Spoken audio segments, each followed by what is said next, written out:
1년에 8번, 연간 8번의 FOMC 회의 중에서 5번째로 이번에 열렸습니다. 앞으로 9월, 11월, 12월 3번의 회의가 남았는데 시장에서는 앞으로 3번 회의 때마다 0.25%씩 금리를 인하할 것으로 예상하고 있습니다. 다음 FOMC는 9월 17일, 18일 열립니다. 파월은 9월 회의에 앞서서 이달 말 열리는 잭슨홀 경제정책 심포지엄에서 관련 발언에 나설 것으로 전망이 됩니다. 오늘 파월 의장은 회의 직후 기자회견에서 9월에 있을 다음 회의에서 정책금리 인하가 논의될 수 있다면서 금리를 인하하기에 적절한 시점에 이르지는 않았지만 점점 가까워지고 있다고 밝혔습니다. 그는 인플레이션이 둔화하고 성장률이 강하게 유지되고 고용 상황이 지금처럼 지속이 된다면 9월의 금리 인하가 가능을 하다며 경제 전망, 인플레이션, 노동시장, 물가, 고용 위험 균형 등을 총체적으로 감안해서 금리를 결정할 것이라고 말했습니다. 파월 의장이 9월 인하 가능성을 처음으로 언급한 배경에는 노동시장 냉각 우려가 자리하고 있습니다. 미국 실업률은 6월 기준 4.1%로 2년 6개월 만에 최고치를 기록했습니다. 이날 기자회견에서도 파월 의장은 인플레이션에 대해서는 개선된 평가를 내놨으나 고용 둔화 위험에 대한 경계감은 여러 차례 내비쳤습니다. 오늘 FOMC 회의에서는 7월 조기금리 인하를 주장한 당국자도 있었던 것으로 나타났습니다. 파월 의장은 기자회견에서 페드 당국자들 사이에 금리 인하에 대한 논의가 이루어졌다면서 강력한 다수가 금리 동결을 지지했다고 설명했습니다. FOMC 위원 19명 가운데 최소한 1명 이상은 금리 인하를 추정했다는 의미입니다. 이처럼 페드 내부에서도 금리 인하 요구가 커지면서 9월 금리 인하의 토대가 될 향후 한 달 반 동안 나오게 될 물가와 고용 지표의 중요성은 더욱 커질 것으로 보입니다.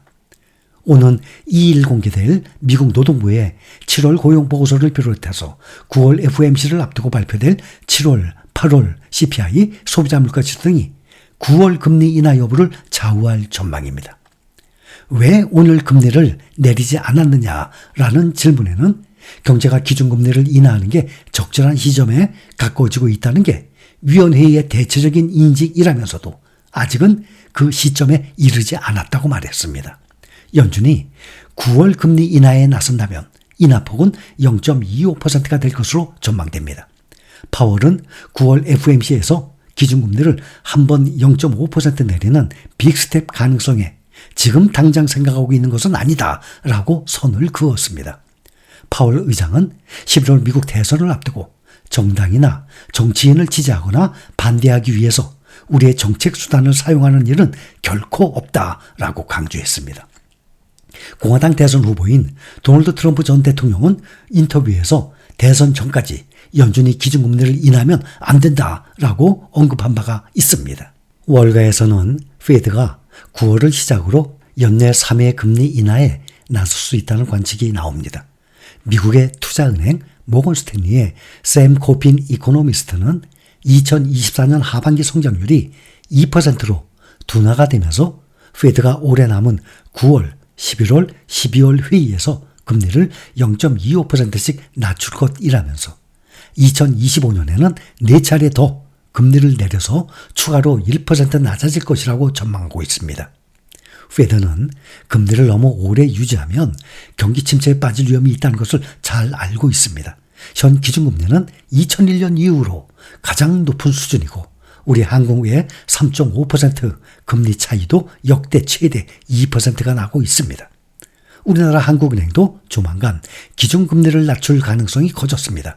이미 이창용 한은 총재가 앞서서 지난달 11일 금통위의 12연속 동결 직후 기자 간담회에서 차선을 바꾸고 적절한 시기 방향 전환할 상황은 조성됐다라면서 본격적 금리 인하 논의를 시사했습니다.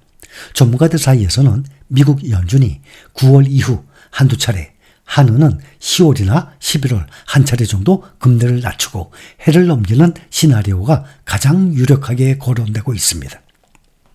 장 시작 전에 민간 일자리 증가율이 더욱 둔화하고 임금 상승 속도도 3년 만에 최저치를 기록하는 등 미국 고용이 완만하게 둔화하고 있다는 데이터가 또 나오면서 국제금리는 뚝 떨어지고 증시는 상승폭을 키웠습니다. 미국 고용정보업체 오토매틱 데이터 프로세싱에 따르면 7월 미국의 민간기업 고용은 전월 대비 12만 2천 명 증가했습니다. 이는 지난 1월 11만 1,000명 이후 6개월 만에 가장 작은 증가폭입니다. 다우존스가 집계한 전문가 전망치 15만 명도 많이 밑돌았습니다. 임금 상승률은 전년 대비 4.8%로 2021년 7월 이후 3년 만에 가장 낮았습니다. 6월보다도 0.1% 하락했습니다. 시장은 이날 마감 무렵 9월 금리 인하 확률을 100%로 반영했습니다. 12월 말까지 기준금리가 0.25%씩 3회 인하할 확률도 63% 수준으로 뛰어 올랐습니다. 특히 12월까지 기준금리가 1% 하락할 확률도 11.2%로 상승한 게 눈에 띕니다. 세계적으로 재산 증식을 위해서 발명이 된 제도 가운데 가장 강력한 제도가 바로 주식 투자입니다. 그러나 주식 투자의 단점인 변동성을 이겨내지 못하기 때문에 대부분의 사람들은 재산 증식을 할 수 있는 이 가장 강력한 투자 방법인 주식 투자로 주식시장에 들어왔다가 재산을 증식시키는 사람은 극히 일부분일 뿐입니다. 여러 가지의 투자 방법이 있죠. 그거의 대표 두 가지가 부동산 투자, 주식 투자입니다. 그런데 이 주식 투자로 돈을 버는 사람들이 극히 일부분 이유는 그 변동성을 이겨내지 못하기 때문에 그렇습니다. 아니, 내가 그때 왜 용기를 내지 못했지? 그때 참 좋은 기회였는데. 그때 용기 냈다면 내 재산이 꽤 불어났을 텐데. 그때 샀어야 하는 건데. 그때 팔았어야 하는 건데. 조금 더 기다려볼 걸. 그때 왜 팔아버렸지? 내가 왜 이런 멍청한 결정을 했나? 스스로에게 이런 말을 해본 적이 없다면 아마 주식 투자자가 아닐 것입니다.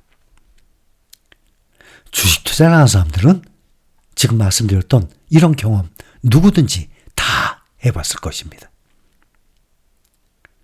태어날 때부터 주식 투자하는 법을 알고 있는 사람 이 세상에 당연히 없습니다.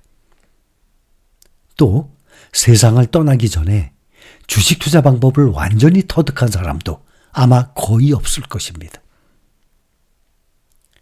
당장 하루 후인 다음 날의 주가 방향조차도 이 세상 사람 아무도 모르는 것이 이것이 바로 주식 투자입니다. 주식 투자를 하지 않더라도 전 세계 모든 사람이 알고 있는 이 종목 애플. 세계 1등 주식 애플도 지금까지 1300배나 상승하는 과정에서 80% 이상의 폭락을 2번이나 거쳤습니다. 80% 이상의 폭락. 그것도 애플이. 그리고 40% 이상 반토막의 경험은 수없이 거쳤습니다. 세계 1등의 주식도 이런 과정을 거쳤는데 거의 모든 주식들이 정말 파란만장한 등락의 역사를 가지고 있는 것입니다.